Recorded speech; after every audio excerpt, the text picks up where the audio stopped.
ጤና ይስጥልን የከበረ ሰላምታችን በመላው ዓለም ሆናችሁ ቃል ስፖርት ዩቲዩብ ቻናላችንን ለምትከታተሉ ውድ አድማጮቻችን ሁሉ ይድረስ ብለናል። ከሀገር ቤት እስከ ባህር ማዶ ለዚህ ሰዓት መርጠን ያሰናዳንላችሁን አጫጭር ስፖርታዊ መረጃዎች በቅደም ተከተል እናጋራችሁ። እስከ ፕሮግራማችን ፍጻሜ ከኛ ጋር እንደ ሁልጊዜው ዛሬም ቆዩ። ላይክ እያደረጋችሁ ደግሞ እንድታበረታቱን በትህትና ጠየቅን። ውድ ቤተሰቦቻችን በዚህኛውም ጥንቅራችን የተወሰኑ የሀገር ቤት መረጃዎችን ይዘንላችኋል። ከባህር ማዶ ጣንላለን። ቅዳሜ እሁዳችሁ ግን እንዴት አለፈ? በርከት ያሉ መረጃዎችን በሳምንቱ አጋማሽ በሚደረጉ ጨዋታዎችና በሳምንቱ መጨረሻ በነበሩ ጨዋታዎች ዙሪያ በርካታ ነጥቦችን እናነሳለን። ዕለታዊ ቡድን ዜናችን ዛሬም እንደተጠበቀ ነው። በታላላቆቹም የአውሮፓ ክለቦች ያገኘናቸው እንደዚሁ በርከት ያሉ መረጃዎች አሉ። በተወዳጁ የእንግሊዝ ፕሪሚየር ሊግ ትልቅ ወክሎቹን ክለቦች የተመለከቱ መረጃዎችን እናነሳላችኋለን። ፕሪሚየር ሊጉ ቀስ በቀስ ተሰናባሾቹን እየለየ መጥቷል። ለሻምፒዮንነት የሚደረገው ፉክክር የአንድ ሳምንት ዕድሜ የቀረው ይመስላል። በስፋት እንመለከታቸዋለን ውድ ቤተሰቦቻችን። ከዝውውር ጋርም በተያያዘ በትልቆቹ ክለቦች እንደ ማንቸስተር ዩናይትድ፣ አርሰናል፣ ሊቨርፑል፣ ቼልሲ፣ ማንቸስተር ሲቲን የመሳሰሉ ትልቅ ክለቦች ያገኘናቸው በርካታ መረጃዎች አሉ። አንድ ባንድ እናደርሳቸዋለን። እናንተ እንደ ሁልጊዜው ላይክ አድርጋችሁ አበረታቱን። አንድ ጊዜ ላይ በተኗን መጫን ለኛ በብዙ ያበረታታናል። እንደዚሁ ደግሞ ለሐሳብ አስተያየታችሁን ማስቀደመን ከልብ ማመስገን እንፈልጋለን። አጠር ያሉ ስፖርታዊ ጥንቅሮቻችን ውድ ቤተሰቦቻችን ዛሬም እንደ ሁልጊዜው ሀገራዊ ጉዳዮችን በማስቀደም ነው የምንጀምረው። እስከ ፕሮግራማችን ፍጻሜ ቆዩ። ከሀገር ቤት እንጀምር። በኢትዮጵያ ፕሪሚየር ሊግ 26ኛ ሳምንት መርሃ ግብር አርባ ምንጭ ከተማ ከስሁል ሽረ ጋር ያደረጉት ጨዋታ ያለምንም ግብ 0-0 በሆናቸው ውጤት ተጠናቋል። ስሁል ሽረ በውድድር ዘመኑ ካደረጋቸው 24 ጨዋታዎች ማሸነፍ የቻለው 3 ጨዋታ ብቻ ነው። አርባ ምንጭ ከተማ ያለፉትን 3 ጨዋታዎች ማሸነፍ አልቻለም። በአንዱ ሲሸነፍ በሁለቱ ደግሞ አቻ መውጣት ችሏል። አርባ ምንጭ ከተማ አንድ ነጥብ በማግኘቱ ምክንያት ነጥቡን ከ34 ወደ 35 በማሳደግ 8ኛ፣ ስሁል ሽረ ነጥቡን ከ17 ወደ 18 በማሳደግ 17ኛ ተቀምጧል። ከኢትዮጵያ ፕሪሚየር ሊግ መጪዎቹ ታውቀዋል። ወራጆቹ ግን ምናልባትም እነ ስሁል ሽረ እነ ወልዋሎ ዓዲግራት ዩኒቨርሲቲ በጣም የቀረቡ ይመስላል። ሌላኛው ከዚህ ጨዋታ ቀደም ብሎ የነበረው በኢትዮጵያ ፕሪሚየር ሊግ 26ኛ ሳምንት መርሃ ግብር ሲዳማ ቡና ከኢትዮጵያ ቡና ያደረጉትና የቡና ደርቢ ሲዳማ ቡና ድል ያደረገበት ነው። ሲዳማ ቡና 1-0 ነው ማሸነፍ የቻለው በፍቅረ ኢየሱስ ተክለ ብርሃን ግብ። ውጤቱን ተከትሎ ኢትዮጵያ ቡና 39 ነጥብ ላይ ለመቆም ተገዷል። ሁለተኛ ነው በጊዜያዊነት። ሲዳማ ቡና ነጥቡን 35 በማድረስ 8ኛ ተቀምጧል።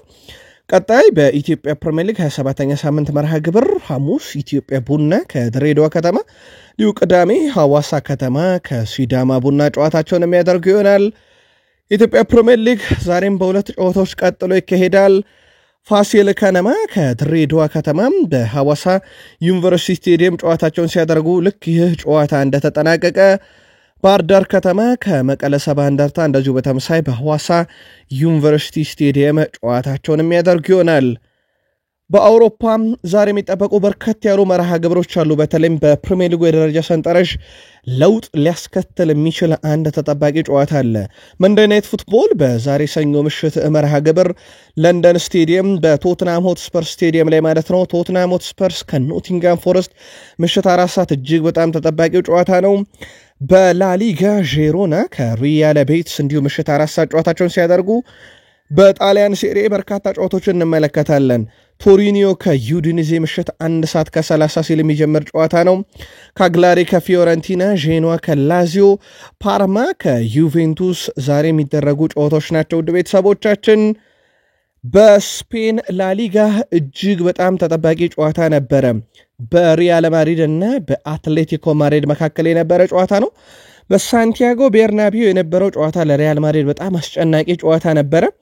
ነገር ግን የመጨረሻ ደቂቃ ፍሬድሪኮ ቫልቬርዴ እጅ ባፍ የሚያስይዝ አይነት ግብን ያስቆጠረው። በጨዋታው ላይ ኖቫክ ጆኮቪች የሜዳ ቴኒስ ተጫዋቹ በስቴዲየም ታድሞ ነበር ጨዋታውን ሲከታተልና ልክ ቫልቬርዴችን ግብ ሲያስቆጠር ማመን አቅቶት ቆሞ ነበረ ደንግጦ ሲመለከት የነበረው። ከፍሬድሪኮ ቫልቬርዴ የምንመለከታቸው ግቦች አሉ። እነኚህ በጣም ከረጅም ርቀት አክርሮ የሚመታቸው ለማየት የሚያምሩ አይነት ግቦች፣ ለመመልከት ውብ የሆኑ ግቦችን ያስቆጥራል። የሎስ ብላንኮቹንም ግብ ፌድ ቫልቬርዴ ያስቆጠረው ደግሞ 93ኛው ደቂቃ ነበረ። በሊጉ ደረጃ ሰንጠረዥ ነጥባቸውን ሪያል ማድሪድ 69 ያደረሱ አትሌቲኮ ቢልባዎች እዛው 57 ላይ ለመቆየት ተገደዋል። ሄታፌ ከሪያል ማድሪድ እንደዚሁ ደግሞ አትሌቲኮ ቢልባኦ ከላስ ፓልማስ በሳምንቱ አጋማሽ ሮብ የሚያደርጓቸው ጨዋታዎች ይጠበቃሉ። በጨዋታው ላይ ለየት ያለው ክስተት ውድ ቤተሰቦቻችን አትሌቲኮ ቢልባዎች የተወሰኑ ዋና የሚባሉ ተጫዋቾቻቸውን ረፍት ሰጥተው ነበረ ጨዋታውን ለመጀመር የወደዱት። በጨዋታው አስደናቂውን የማሸነፊያ ግብ ጨዋታው ፊሽካ ሊነፋ ሲል ያስቆጠረው ፌድ ቫልቬርዴ አንድ ግብ ከማስቆጠሩ በተጨማሪ 92 ኳሶችን ነካ፣ 2 ቁልፍ ኳሶችን አቀበለ፣ 4 ረጃጅም ኳስ ማቀበል ችሏል፣ 6 ሙከራ አድርጓል፣ ከ3 የአየር ላይ ኳስ 3ቱንም አሸንፏል፣ 3 ኳስ ከግብ ክልሉ አርቋል፣ 92% ኳስ የማቀበል ስኬት ነበረው፣ 65 ኳሶችንም እንዲሁ ለማቀበል ሞክሮ ነበርና እጅግ በጣም ምርጥ ምሽት ነበር ያሳለፈው። ሌላ ግብ አስቆጥር እንጂ በእርግጥ አስቆጥሮ በቫር ተሽሮባታል። አጨቃጫቂ ግብ ነበረችው፣ በቫር ተሽራለች። መጨረሻ ላይ ቪኒሺየስ ጁኒየር 71 የኳስ ንክኪ ነበረው፣ 4 ሙከራ፣ 5 የተሳካ ድሪብል፣ 6 ግብ እድል ፈጠረ፣ 2 ትልልቅ የግብ እድሎችን ፈጥሯል። በአጠቃላይ ደግሞ ከ6ቱ 9 የአንደላን ግንኙነቶችን አሸንፏል። ከ2 ረጃጅም ኳስ 2ቱም ስኬታማ ነበሩ። ወደ 8.3 ነበረ ሬቲንግ በጨዋታው የተሰጠው። ቪኒሺየስ ጁኒየር ራሱ ትላንትና ልዩ ብቃቱን ነበረ በሳንቲያጎ ቤርናቢዮ ያስመለከተን። ሪያል ማድሪድ በሳንቲያጎ ቤርናቢዮ ያለፉት 20 ዓመታትም በአትሌቲኮ ቢልባኦ ሽንፈት ቀምሶ አያውቅም። እሱን ነው ትላንትና የሚያስቀጥለው። ካርሎ አንቸሎቲ ከጨዋታው በኋላ 4-4-2 ፎርሜሽን ለእኔ ምርጡ ብለውታል። በተለይም በመከላከል ሂደት ላይ በጣም ምርጥ ይሆናል፣ ሚዛናዊ ይሆናል ቡድኔ ብለዋል። ቪኒሺየስ ጁኒየር እንግዲህ በ4-4-2 ከፊት ባጣመሩበት ጨዋታቸው ላይ ማለት ነው። ኬሊያን ኤምባፔ በጨዋታው ላይ በጉዳት ምክንያት አልተጠቀሙትም። እሳቸውም ከጨዋታው መጠናቀቅ በኋላ በጨዋታው ላይ በተለይም አልቢትሩ የቪኒሺየስ ጁኒየርን ግብ የሻረበት መንገድ ተገቢ አልነበረም ብለዋል። በተለይም ደግሞ በጨዋታው ላይ ቤሊንግሃም ላይ ጥፋት ተሰርቶ ነበረ፣ እሱን ሊያዩልን የሚገባ ነበረ። ልክ የቪኒሺየስ ጁኒየርን ጎል አይደለም እንዳሉት ሁሉ የቤሊንግሃምን ደግሞ ፍጹም ቅጣት ምት ሊያጸድቁልን ይገባ ነበር ብለው በዳኝነት ውሳኔ ላይ ደስተኛ እንደሆኑ ነው የተናገሩት። ቪኒሺየስ ጁኒየር በአጠቃላይ በሪያል ማድሪድ መለያ 200ኛ ድሉ ነው። ትላንትናም ከፍሎሬንቲኖ ፔሬዝ ጋር ይሄንን አክብረዋል። ራውል አሴንሲዮ ለዚህ ቡድን ያለኝን ነገር ሁሉ ሰጣለኝ፣ የቡድን አጋሮቼ ለደጋፊዎቼም ያለኝን ሁሉ እገዛ አደርጋለኝ፣ ቡድኔ ሁሉንም ጨዋታ እንዲያሸንፍ ፈልጋለሁ ብለዋል።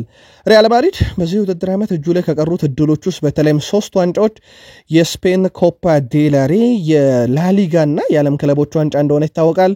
ከአውሮፓ ሻምፒዮንስ ሊግ በአርሰናል በደርሶ መልስ 5-1 ተሸንፈው እንደተሰናበቱ እናስታውሳለን። ሌሎችም በርከት ያሉ ጨዋታዎች ተካሂደው ነበር። ወደ ቤተሰቦቻችን ቫሌንሺያ ከሪያል ሶሴዳድ 2-2 በሆናቸው ውጤት ተጠናቋል። ለቫሌንሺያ ፔሬዝ እና ፒኖ፣ ለዚሁ ለሪያል ሶሴዳድ ደግሞ ኦርዚያባል ሁለቱንም ግቦች ማስቆጠር ችሏል። የዚህ ተጫዋች ሚና ግን እጅግ በጣም አስደናቂ የሚባል ነው።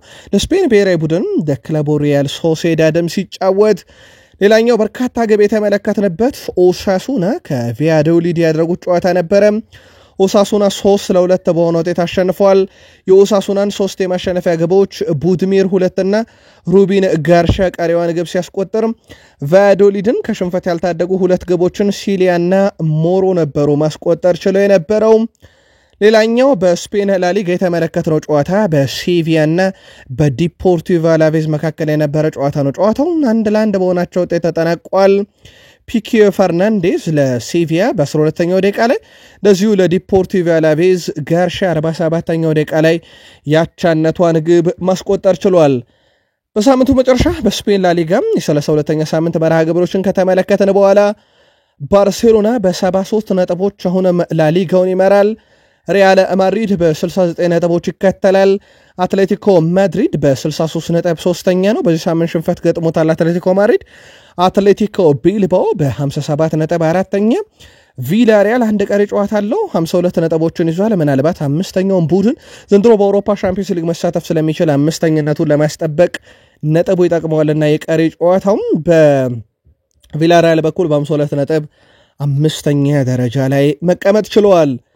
በጣሊያን ሴሪ ያልተጠበቁ ውጤቶችን ተመለከትን። ሁለቱም የሚላኖች ተሸንፈዋል።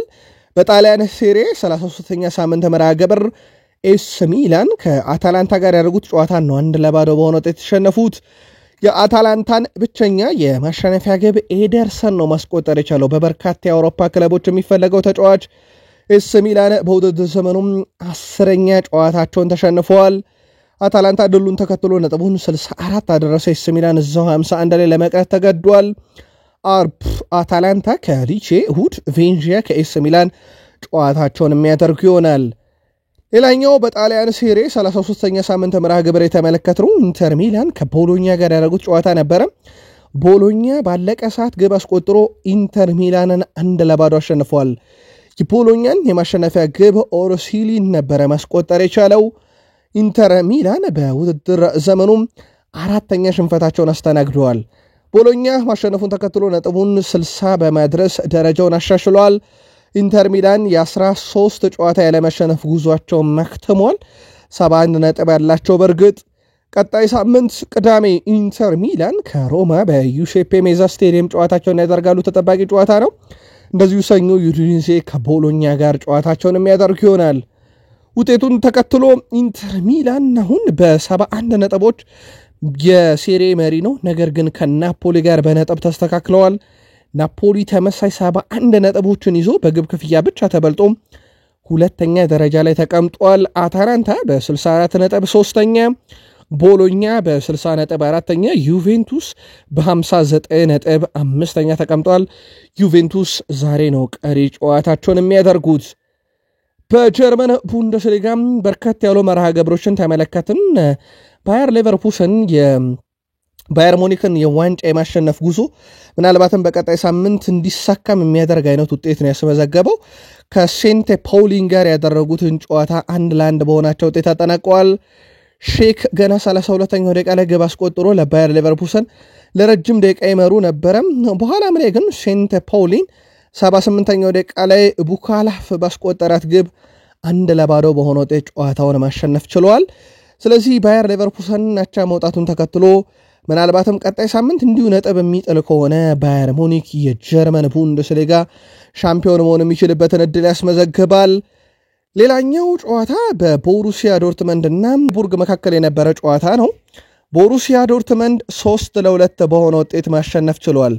የቦሩሲያ ዶርትመንድ ግብ ሴሪዮ ጉሬሴ 41ኛው ደቂቃ ላይ፣ ኔሚች 44ኛው ደቂቃ ላይ እንደዚሁም ሲቨንሰን ከረፍት በፊት አልቢትሩ በጨመሩት 5ኛው ደቂቃ 40ኛው ደቂቃ ተጠናቆ ማለት ነው ማስቆጠር ችሏል። ለቦሩሲያ ሞንቹግላድባህ ግቦቹን ኢታኩራ 24ኛው እንደዚሁም ስቶገር 56ኛው ደቂቃ ላይ እንደዚሁ ማስቆጠር ችለዋል።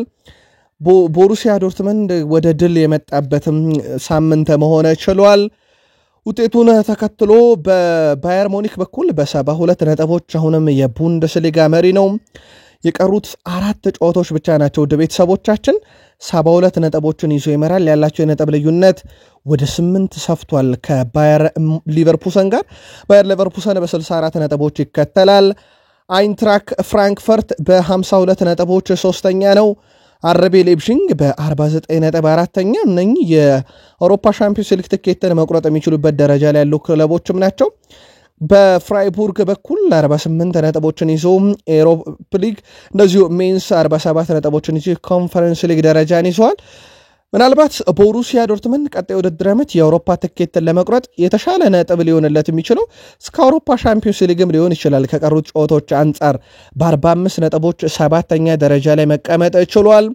ወርደር ብሬመን በ48ኛ ነው። ተሸናፊው ቦሩሲያ ሞንቹግላድባህ በ44 ነጥብ 9ኛ፣ ኦግስቡርግ በ43 ነጥብ 10ኛ ተቀምጧል። በቡንደስሊጋ ቦከም በ20 ነጥብ እንደዚሁም ሆልስቲን ኪል በ19 ነጥብ ግርጌ ላይ ይገኛሉ። ሄደንሄም በፕሌይኦፍ ማለፍ የሚቻልበት ቦታ ላይ ተቀምጧል። በጀርመን ቡንደስሊጋ ማይክል ኦሊሴም በመጀመሪያ ዓመቱ በባየር ሙኒክ ቤት 46 ጨዋታዎችን አድርጓል። 13 ግብና 17 አሲስቶችን ማድረግ ችሏል። እጅግ በጣም አስደናቂ የሚባል ጅማሮ ነው በመጀመሪያ ዓመቱ። በዛ ላይ ደግሞ በየጨዋታው የሚያሳየን የእግር ኳስ ክህሎት ብቃት እጅግ በጣም የተለየ የሚባል ነው። ከክሪስታል ፓላስ ባየር ሙኒክን ከተቀላቀለ በኋላ ስኬታማ የሚባል የመጀመሪያ ዓመትን እያሳለፈም ይገኛል። የፍራንስ ሊጋ ተጠናቋል። ያው ለአውሮፓ መድረኮች የሚደረግ ትግልና ከፍራንስ ሊግ ላለመውረድ የሚደረገው ጥረት ነው አሁን የሚቀጥለው። ከተመለከትናቸው ጨዋታዎች ሬሚስ ቱሉስን 1-0 ያሸነፈበት ጨዋታ ይጠቀሳል። ሳባቹ 39ኛው ደቂቃ ላይ ባስቆጠራት ግብ ሬሚስ ቱሉስን 1-0 ማሸነፍ ቻለ። ሌላኛው ኒስ ከአንጀር ያደረጉት ጨዋታ ነበረ። ሊንስ 2-0 በሆነ ውጤት ማሸነፍ ችሏል። የኒስን ሁለት የማሸነፊያ ግቦች ሮዛሪዮ እና አብዲ ማስቆጠር ሲችሉ ለአንጀር ባልካህዲም ነበረ 52ኛው ደቂቃ ላይ ከሽንፈት ያልታደገች ብቸኛ ግብ ማስቆጠር የቻለው። ሌላ በርካታ ግብ የተመለከትንበት ሌንስ ከብሪስት ያደረጉት ጨዋታ ነበረ። ሌንስ ብሪስትን 3-1 በሆነ ውጤት ድል ማድረግ ችሏል። የሌንስን 3 የማሸነፊያ ግቦች ካሊዮፑ በጨዋታ ኢል እና አይኑ በፍጹም ቅጣት ምትና ሳይዲ 90ኛው ደቂቃ ላይ በጨዋታ መጨረሻ ላይ ያስቆጥሯል። ብቸኛውን የብሪስት ግብ ሊስ ሞሉ ነበረ በ13ኛው ደቂቃ አስቆጥሮም ሲመሩበት የነበረው። በርካታ ትዕይንት የተመለከትንበት የደርቢ ጨዋታ ነበረ። በሴንት ኢቲየን እና በሊዮን መካከል የነበረ የደርቢ መርሃ ግብር ነው። ያልተጠበቀ ውጤት ነው የተመለከትነው። በጨዋታው ላይ ሴንት ኢቲየን ሊዮንን 2-1 በማሸነፍ እንግዲህ ድል አድርጓል። የሴንት ኢቲየንን 2 የማሸነፊያ ግቦች ስታሲስ ነበረ 10ኛውና 67ኛው ደቂቃ ላይ ማስቆጠር የቻለው። ለኦሎምፒክ ሊዮን ከሽንፈት ያልታደገች ብቸኛ ግብ 76ኛው ደቂቃ ላይ ቴስማን ማስቆጠር ችሏል።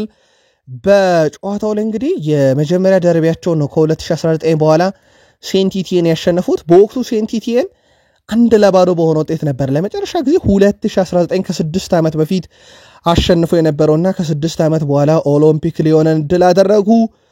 የሴንት ኢቲየን ደጋፊዎች ግን ብታምኑም ባታምኑ ውድ ቤተሰቦቻችን ኦሎምፒክ ሊዮን በዩናይትድ ውጤት ተቀልብሶበት ሳይታሰብ ወድቋልና ትላንት ኦሎምፒክ ሊዮኖችን ለማናደድ የዩናይትድን መለያ የለበሱ የሴንት ኢቲየን ደጋፊዎችና የሃሪ ማጉዌርን ስም ያጻፉ የሴንት ኢቲየን ደጋፊዎች በሜዳ ውስጥ ነበሩ። ዝማሬም ሲዘምሩባቸው ነበረ። ለማንኛውም የፍራንስ ሊጋ በዚህ ሳምንት ከነበሩ ጨዋታዎች በኋላ ፓሪስ ሰን ዠርሜን ባለ ክብሩ በ77 ነጥቦች አሁንም አንደኝነቱን በአለመሸነፍ ጉዞ አስቀጥሏል። ማርሴይ በ55 ነጥብ ሁለተኛ፣ ሞናኮ በ54 ነጥብ ሶስተኛ፣ ሊል በ53 ነጥብ አራተኛ፣ እንደዚሁ ኒስ በ51 ነጥብ አምስተኛ ሲቀመጡ ኦሎምፒክ ሊዮን በ51 ነጥብ ስድስተኛ ደረጃ ላይ መቀመጥ ችሏል። ምናልባት የሳውዲ ፕሮ ሊግን ደረጃ ላይ ማስታወስ ያክል አልኢትሃድ በ65 ነጥብ ለዋንጫው በጣም ቀርቧል። አልሂላል በ61 ነጥብ በ4 ነጥቦች ዝቅ ብሎ ሁለተኛ፣ አልናስር በሳምንት ሽንፈት አጋጥሞታል በ57 ነጥብ ሶስተኛ ነው። አልአህሊ በ55 ነጥብ አራተኛ፣ አልቃዳሺያ በ55 ነጥብ አምስተኛ ደረጃ ላይ መቀመጥ ችለዋል። ውድ ቤተሰቦቻችን ቃል ስፖርት የዩቲዩብ ቻናላችን ላይ ትገኛላችሁ። ከሀገር ቤት እስከ ባህር ማዶ የተመራረጡ ስፖርታዊ ጥንቅሮችን እያደረስናችሁ እንገኛለን። ከተወዳጁ የእንግሊዝ ፕሪሚየር ሊግ ብቻ ወዳገኘናቸው ዕለታዊ መረጃዎቻችን እንሻገር። እናንተ ደግሞ እንደ ሁልጊዜው ላይክ፣ ሰብስክራይብ፣ ሼር እያደረጋችሁን እስከ ፕሮግራማችን ፍጻሜ ቆዩ። በእንግሊዝ ፕሪሚየር ሊግ ሁለተኛውን ወራጅ ክለብ ለየን። ቀጣይ ሳምንት ሶስተኛውንም መለየት እንችላለን፣ ምናልባት ውጤቶቹ እንደተጠበቁት የሚሆኑ ከሆነ። ሌስተር ሲቲ በሊቨርፑል መሸነፉን ተከትሎ ከእንግሊዝ ፕሪሚየር ሊግ ወደ ሻምፒዮንሺፑ መውረዱን አረጋግጧል። በ18 ነጥብ 19ኛ ደረጃን የያዙት ሌስተር ሲቲዎች ከሊጉ መውረዳቸው ተረጋግጧል። ከሊጉ የሚወረደ ሁለተኛው ክለብ ሆኗል። አሰልጣኝ ሩድ ቫን ኒስተልሮይ የሚመራው ሌስተር ሲቲም በመጣበት ዓመትም ወደ ታች ተመልሷል። ሳውዝሃምፕተን ቀደም ብሎ ከሊጉ መውረዱን ያረጋገጠ ቡድን እንደነበረ እናስታውሳለን። ሌስተር ሲቲም እና ሳውዝሃምፕተን ሲወርዱ ኤፕስዊች ታውን 21 ነጥብ አለው። አሁን የቀረው የሂሳባዊ ስሌት ብቻ ነው እንጂ ከቀሩት ጨዋታዎች አንጻር የ15 ነጥቦች አሉ።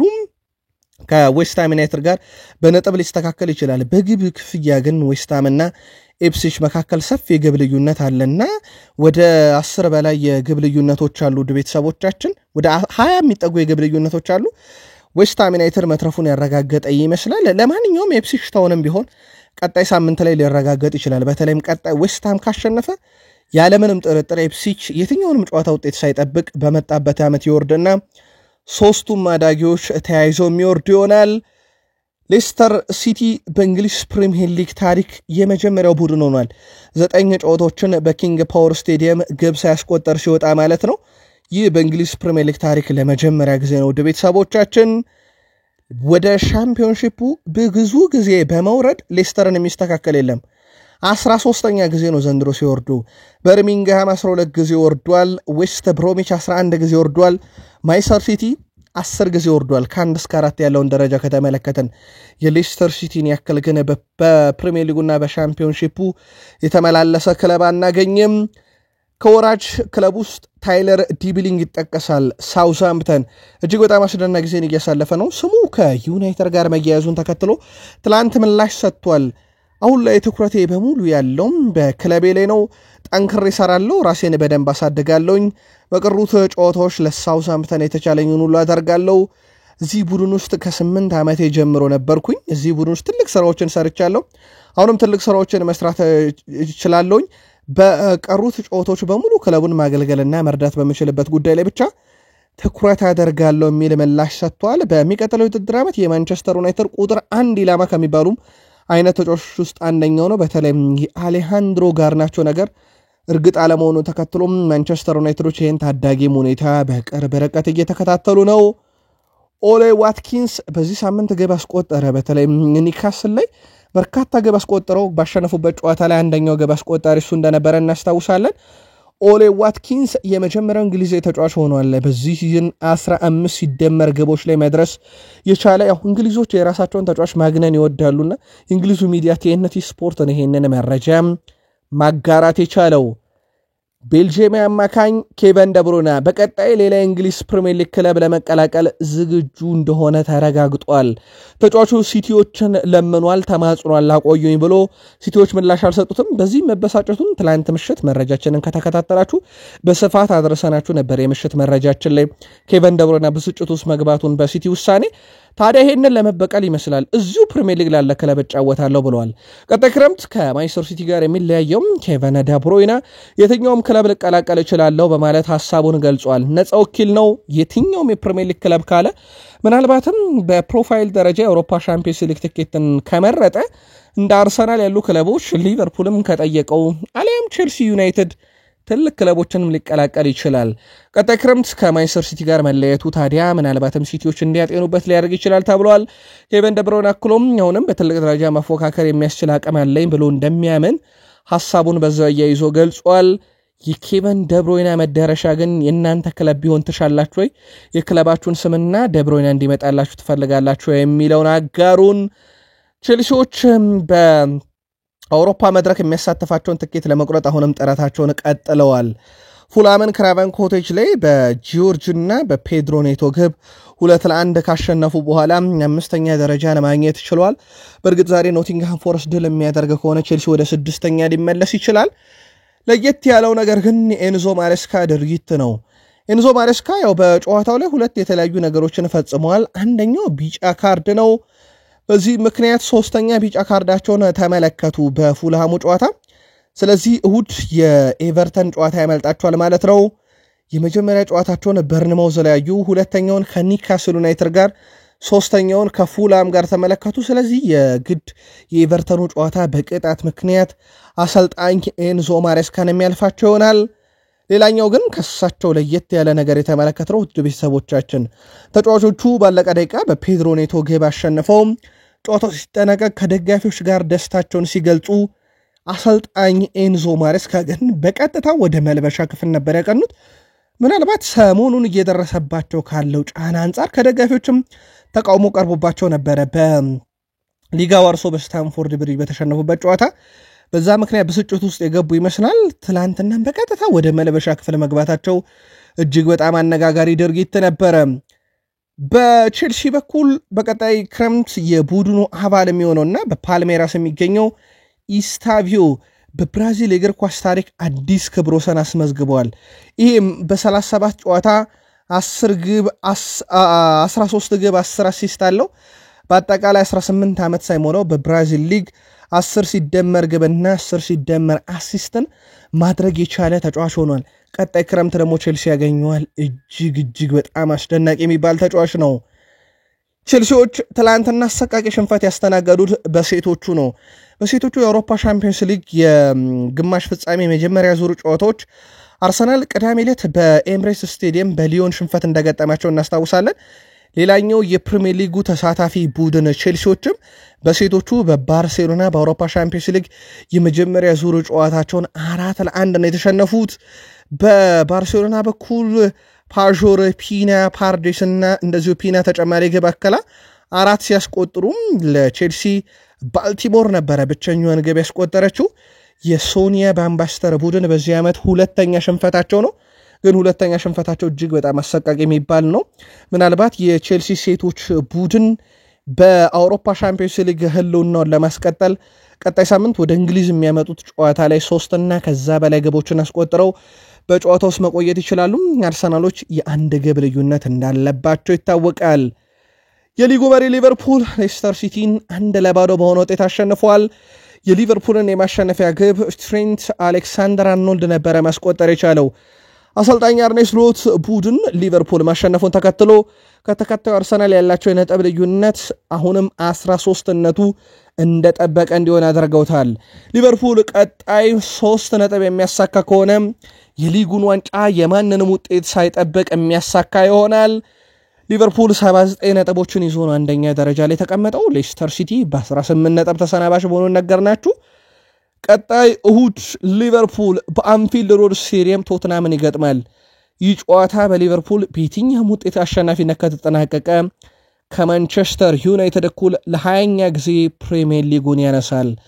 ተሸናፊው ሌስተር ሲቲ እና ወራጁ ሌስተር ሲቲ ቅዳሜ ዕለት ደግሞ ከወልቭስ ጋር ሞሊኒክስ ላይ ጨዋታቸውን የሚያደርግ ይሆናል።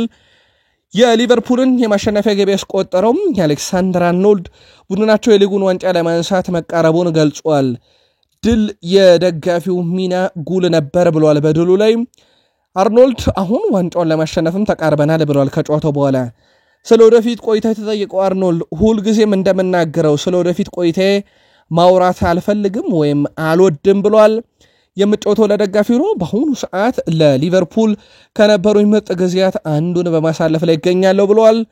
አርኖልድ አክሎም ትላንት ያስቆጠርኩት የማሸነፊያ ግብ በመላው ዓለም ላሉ የሊቨርፑል ደጋፊዎች መታሰቢያ ይሁንልኝ ብሏል። የአርኖልድን ግብ ግን እንዴት አገኛችሁት? መታሰቢያ እንዲሆን ለእናንተ ለሊቨርፑል ደጋፊዎችም በራሱ በግብ አስቆጣሪው አርኖልድ ተጠይቋል። ትሬንት አሌክሳንደር-አርኖልድ በአጠቃላይ 350ኛ ጨዋታውን ነው ማድረግ የቻለው።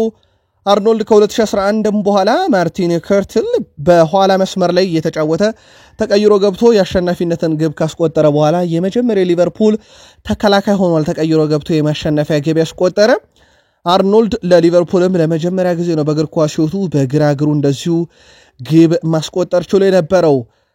ጨዋታውን በቁጥራዊ ስሌት ከተመለከትነው ሊቨርፑል ጨዋታውን ለማሸነፍ ሁሉንም ነገር ያሟላው ቡድን ነበር። በኳስ ቁጥጥር 58% ሊቨርፑል የበላይ ነበረ።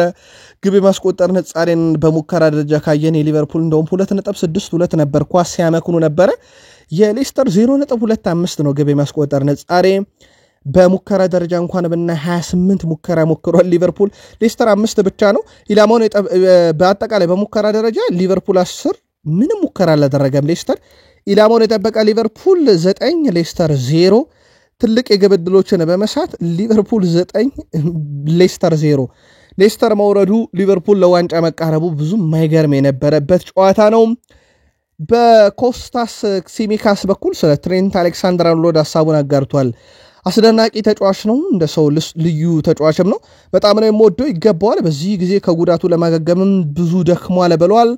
ከመጀመሪያ እስከ መጨረሻው ደቂቃም ከምንም በላይ ማሸነፍ እንደምንፈልግም ማሳይተናል።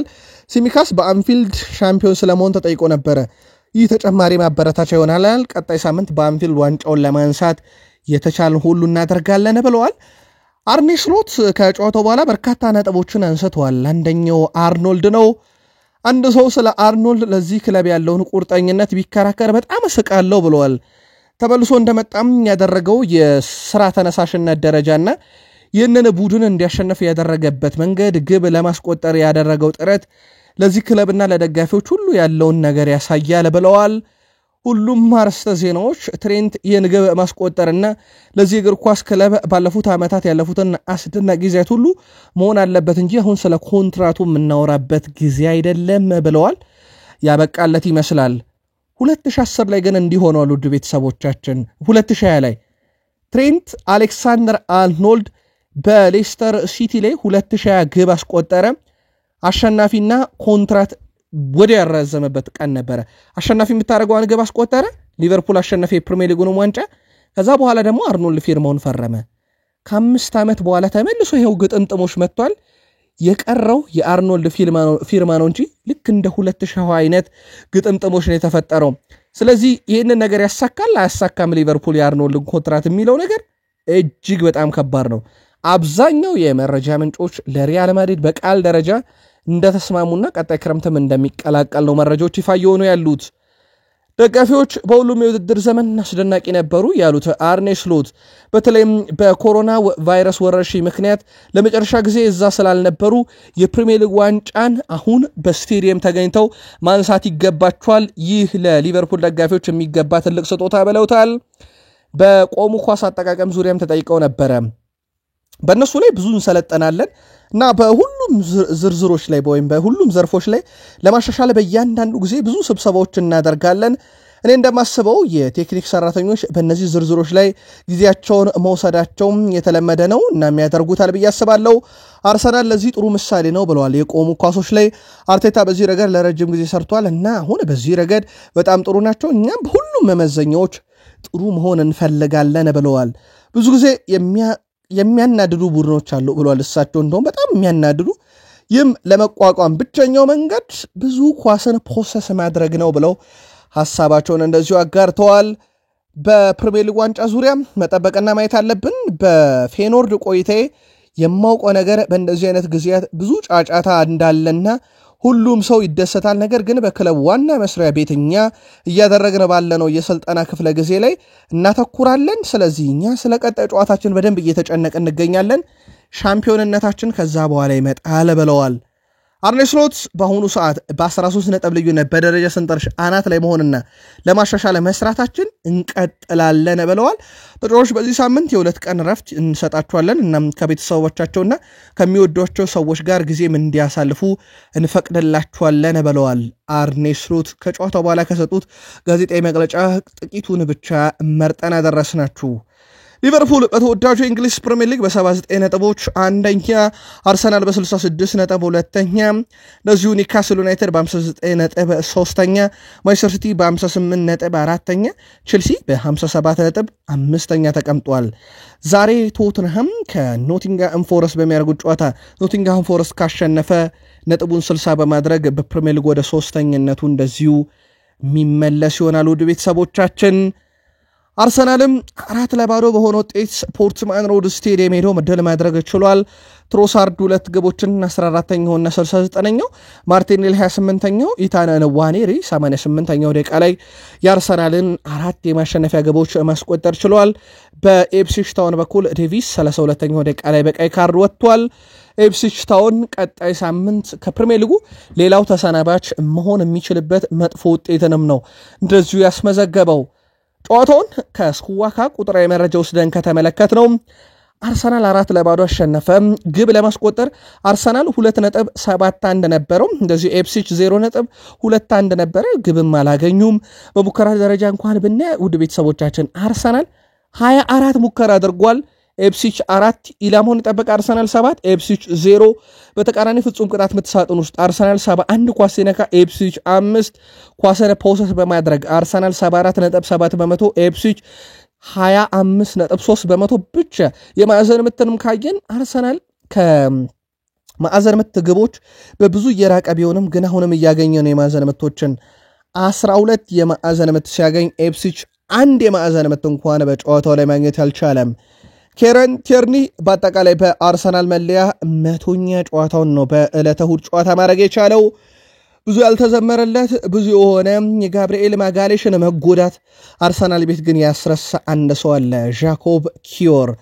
አርሰናል በጃኮቭ ኪዮር በቋሚነት ባጫወተበትና በተሰለፈባቸው ያለፉት 21 ጨዋታ በሁሉም ውድድር አንድ ሽንፈት እንኳን አልገጠመውም። ውድ ቤተሰቦቻችን 21 ጨዋታ ቋሚ ሆኖ ጀመረ፣ 15 ጨዋታ ድል አደረገ፣ 6 ጨዋታ ባቻ ውጤት አጠናቀቀ፣ 0 ሽንፈት፣ 10 ክሊን ሺት አለው። ጃኮቭ ኪዮር ያልተዘመረለት ግን ደግሞ ቀጣይ ውድድር ዓመት ከአርሰናል ተሰናባችም እንደሆነ ይታወቃል። አርሰናል በማይክል አርቴታ ስር ከሜዳ ውጪ ተጉዞ ከ16 ጨዋታ በላይ 3 እና ከዛ በላይ ግቦችን ማስቆጠር ችሏል። በአርቴታ ስር አርቴታ ወደ ፕሪሚየር ሊጉ ከመጣ በኋላ ከሱ በላይ ከሜዳ ውጪ ሄዶ 3 እና ከዛ በላይ ግብ እያስቆጠረ ያሸነፈው የጆሴፍ ፔፕ ጋርዲዮላ ቡድን ይሄም ለ20ኛ ጊዜ ነው። የሚበለጠው በ4 ጨዋታዎች ላይ ብቻ ነው። ማይክል አርቴታ ቡድኑን በብዙ እንዳሻሻሉት ሌላ ማሳያ ነው። ኬረን ማክነን የኢፕስዊች ታውኑ አሰልጣኝ በዚህ ዓመት ከገጠመናቸው ቡድኖች ውስጡ እንደ አርሰናል በብቃት የላቀ ቡድን አልገጠመንም፣ ያሸነፉን ቡድኖች ውስጥ ሁሉ የአርሰናል ፍጹም የተለየ ብቃት ነው ብለዋል። በዚህ ውድድር ዓመት በፕሪሚየር ሊጉም ማርቲን ኦዴጋርድ ብዙ የተሳኩ ሰንጣቂ ኳሶችንም ወይም ስሩ ፓስ ማቀበል ችሏል። እጅግ በጣም የተለየ ቁጥር ያለው 13 ደርሷል ዘንድሮ በ2024-25 ማለት ነው። በሁለተኝነት የምናገኘው ብሩኖ ፈርናንዴዝ 12፣ ሶስተኛው ብሩኖ ጉማሬሽ በተመሳይ 12 አለው። የማርቲን ኦዴጋርድ ቁጥር ግን በዚህ ደረጃ ካየነው ከፍ ያለ ነው። ጋብሪኤል ማርቲኔሊም እስካሁን ጎል ባስቆጠረባቸው ጨዋታዎች አርሰናል ሽንፈት አልገጠመውም። በ44 ግብ ባስቆጠረ ጨዋታ አርሰናል 37ቱን አሸንፎ 7ቱን አቻ ወጥቷል። ማይክል አርቴታ ባሳየነው እንቅስቃሴ በጣም ደስተኛ ነኝ፣ በተለይ መጀመሪያዎቹ 35 ደቂቃ ፍጹም የተለዩ ብሏቸዋል። ዴክላን ራይስ አማካይ ስፍራ ላይ በ3 የተለያዩ ቦታዎች መጫወት ይችላል፣ በጣም ምርጥ ተጫዋች ነው ብለዋል። በእሁዱም ጨዋታ የ6 ቁጥር ሚና ሰጥተውት ነበረ። በቡካዮ ሳካ ዙሪያ ጉዳይ ውድ ቤተሰቦቻችን ተጨማሪ ሕክምና ምርመራ እየተደረገለት ነው። የጉዳቱ መጠን እስካሁን በአርሰናል በኩል ይፋ አልተደረገም። መጠነኛ ጉዳት እንደሆነ ግን አሰልጣኝ ማይክል አርቴታ እየተናገሩ ነው። አዲሱ ዜና ግን ቡካዮ ሳካ እና አርሰናል መካከል የሚደረገው ድርድር ወደ ተሻለ ደረጃ ደርሷል የተባለው ቡካዮ ሳካን ኮንትራት ከ2027 ወደ 2030 ለማራዘምና የደሞዝ ሁኔታውንም ከፍ ለማድረግ የሚደረገው ድርድር በጣም የቀረበ ብሎታል። ፋብሪዚዮ ሮማኖ የቡካዮ ሳካ ኮንትራት የማራዘም ጉዳይ የሰዓታት ወይም የቀናት ጉዳይ ብቻ ብሎታል። ኦልድ ትራፎርድ በጣት የሚቆጠሩ ያህል ቀናቶች ውስጥ ሁለት ነገር አስመለከተን። ምርጡን ካምባክ በኦልድ ትራፎርድ ሊዮን ላይ፣ ከዛ በኋላ ደግሞ በፕሪሚየር ሊጉ ሪካርድ የሆነ ሽንፈት በወልቭስ ያስተናገደበት ነው። ፓብሎ ሳራቢያ 77ኛው ደቂቃ ላይ ባስቆጠራት የቅጣት ምት ግብ ዩናይትድን 1-0 ያሸነፉበት ሳምንት ነበር። ፓብሎ ሳራቢያና ሩበን አሞሪም ይተዋወቃሉ በአንድ ቡድን በስፖርቲንግ ሊዝበን። አሁን ግን በተቃራኒው አንዳቸው ድል አድርገዋል። ድሉ የፓብሎ ሳራቢያ ነበረ። ምናልባት ዩናይትድ ቤት ግን ያው ይሄን ዓመት ፕሪሲዝን በሉት ስላሉ ሩበን አሞሪም የተወሰኑ ነገሮችን ግን እንመልከት። ታይለር ፍሪድሰን እጅግ በጣም አስደናቂ ተጫዋች፣ ምናልባት ቀጣይ ውድድር ዓመት ማንቸስተር ዩናይትድ ከዝውውር ይልቅ ታዳጊዎች ላይ እንዲመለከት የሚያደርግ ተጫዋች ነው። 100% ኳስ የማቀበል ስኬት ነበረው፣ በተለይ ረጃጅም ኳስ። እንደዚሁ ደግሞ በአጠቃላይ በጨዋታው ላይ 93% ኳስ የማቀበል ስኬት፣ 15 የአንድ ለአንድ ግንኙነቶችን የተፋለመ 12ቱን ያሸነፈ፣ 7 ወደ 3ኛ የሜዳ ክፍል ኳስ አሻገረ፣ 5 ታክል ወርዷል፣ 4ቱን አሳክቷል፣ 4 ኳሶችን ከግብ ክልሉ አርቋል። ምንም ጥፋት አልፈጸመም። በጣም አስደናቂ ነበር ታዳጊ። ራስመስ ሆይሉንድ ለማንቸስተር ዩናይትድ ባረጋቸው ያለፉት 27 ጨዋታ ውድ ቤተሰቦቻችን 1 ግብ ብቻ ነው ያስቆጠረው። ከዚህ አጥቂ ጋር ግን የቀጣይ ውድድር ዓመትን ማሰብ ይቻላል ወይ? የግል መልከታችሁን አጋሩን። ማንቸስተር ዩናይትድ የራሳቸው መጥፎም ታሪክ ደግሞ ለመጻፍ እንደዚሁ በጣም ከጫፍ ደርሰዋል። በ1962-63 የውድድር ዘመን በሜዳቸው እና በደጋፊያቸው ፊት ኦልድ ትራፎርድ ላይ 9 ጊዜ ተሸንፈዋል። ዘንድሮ 8ኛ ሽንፈታቸውን ወደ ቤተሰቦቻችን። ፕሪሚየር ሊጉ 5 ቀሪ ጨዋታ እንዳለ ይታወቃል። ማንቸስተር ዩናይትድ 2 ቡድን ያስመለከተን በዚህ ዓመት ራሱ በአውሮፓ መድረክ ሽንፈት ያልቀመሰው ብቸኛው ቡድን ነው። በነገራችን ላይ በሶስቱም በሻምፒዮንስ ሊግ፣ በኤሮፓ ሊግም በኮንፈረንስ ሊግም ከሚሳተፉ ቡድኖች ያልተሸነፈ ቡድን በአውሮፓ ውስጥ ያለው ዩናይትድ ብቻ ነው። በፕሪሚየር ሊጉ ደግሞ በጣም አስከፊ ጉዞ ላይ ይገኛሉ።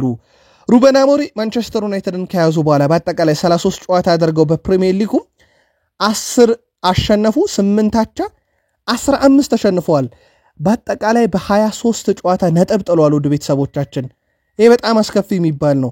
38 ግብ አስቆጥሮ 46 ተቆጥሮባቸዋል።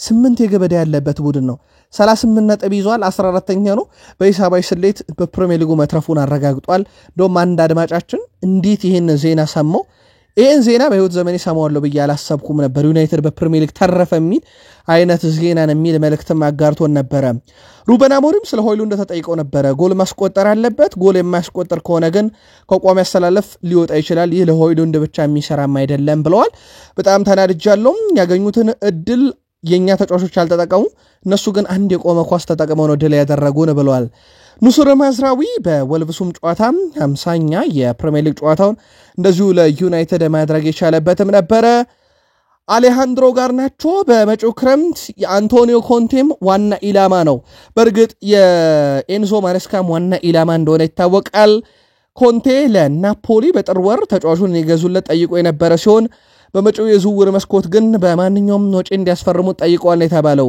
አንቶኒዮ ኮንቴ ጋርናቾ በሚቀጥለው የውድድር ዘመን የናፖሊ ተጫዋች እንዲሆንና የከቫራታስኬሊያን ዋና ተተኪ እንዲሆንም ፍላጎት እንዳላቸው ነው እንደዚሁ እየተዘገበ የሚገኘው ከቅርብ ቀናት ወዲህ ድንቅ እንቅስቃሴን እያስመለከተ የሚገኘው ደግሞ ሃሪ አማስ ነው ትልቅ አቅም ያለው ሆኖም የተለያዩ እንግዲህ እድገት የሚያስፈልጉት ሰዓቶች አሉና ከዋናው ቡድን ተጫዋች ፓትሪክ ዶርጉ ጋር ጥረት ይፈልጋል ሌላኛው ሉክሾም አለ የሉክሾ ቆይታ በርግጥ የተረጋገጠ አይደለም በማንቸስተር ዩናይትድ ግን ከዚህም ተጫዋች ጋር ሌላ ፉክክር የሚጠብቀው ይሆናል ዛሬ በተወዳጁ እንግሊዝ ፕሪሚየር ሊግ ቶትንሃም ከኖቲንጋም ፎረስት ምሽት 4 ሰዓት በላሊጋ ጄሮና ከሪያል ቤቲስ ምሽት 4 ሰዓት በሴሪየን በርካታ ጨዋታዎች እናያለን ቶሪኒዮ ከዩዲኒዜ ካግላሪ ከፊዮረንቲና ጄኖዋ ከላዚዮ እንደዚሁም ፓርማ ከዩቬንቱስ ጋር ዛሬ በጣሊያን ሴሪ የሚደረጉ መርሃ ግብሮች ናቸው ውድ ቤተሰቦቻችን ቃል ስፖርት ዩቲዩብ ቻናላችን ከሀገር ቤት እስከ ባህር ማዶ እናንተ ውድ አድማጮቻችን በዚህ ሰዓት በተሰሟቸው ብለን መርጠን ያሰናዳላችሁ ለተሰኞ ማለዳ ስፖርታዊ ጥንቅራችን ይህን ይመስላል ከወደዳችሁን ላይክ ለወዳጅ ዘመድ ሼር ሐሳብ አስተያየታችሁን በሐሳብ መስጫ ሳጥናችን ላይ ያጋሩን ቀናችሁ ያማረ ይሁንላችሁ የሳምንቱ የመጀመሪያ ቀን በደህና ዋሉ